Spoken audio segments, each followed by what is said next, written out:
Hi everyone, my name is Sammy and I want to welcome you to another activity exploring engineering at home. Can anyone guess from my surroundings what kind of engineering we might be talking about today?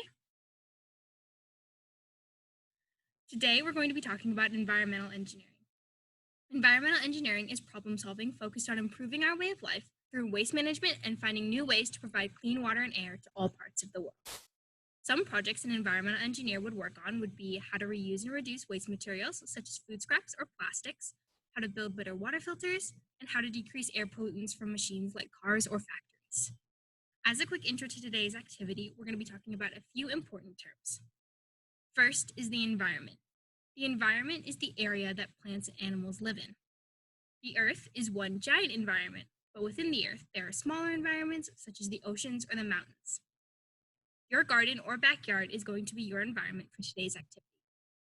Some things to think about are why is it bad to hurt the environment and what can you do to help the environment? The next term is ecosystem.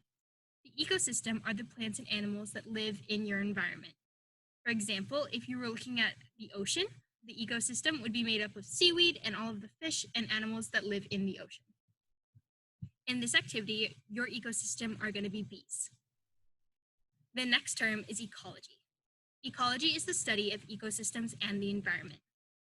A scientist that studies how the environment and ecosystem work together is going to be an ecologist. You are going to be becoming an ecologist today by making a bee bath and watching how the bees interact. The last term we're going to talk about is a pollinator. A pollinator is any animal that goes from one flower to another in order to move pollen.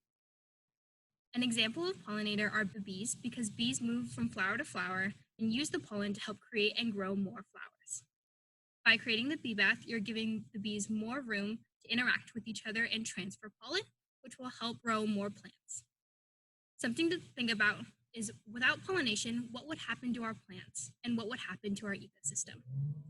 Now that we know a couple important terms, let's go see what Evelyn is up to. Hi everyone, today I'm going to be walking through the bee bath activity with you. For the bee bath activity, you're going to need some rocks, flowers, twigs, and then either a bath, so a ceramic bowl, definitely not plastic, and some water. Place the stuff into the bowl. You should put the rocks and the sticks in first. The flowers are more for decoration and to look super cute. So then when you fill up the water, the rocks don't get in the way. So as you can see, I filled it up partially up.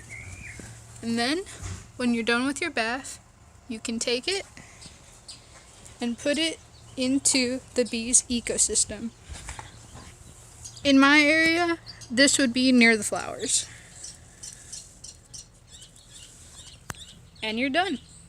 Bee baths are just another way for us to help out the bees. Bees are probably one of the most important animals to us humans. They help us pollinate flowers so they can make our gardens pretty. They can make honey for us to eat. And most importantly, they pollinate all of our crops so then everyone can get food. A bee bath is a simple way to provide them water because even bees get thirsty. Pollinators have a very important job to do, and we're creating an easy way for them to stay healthy and ready to pollinate as much as they can.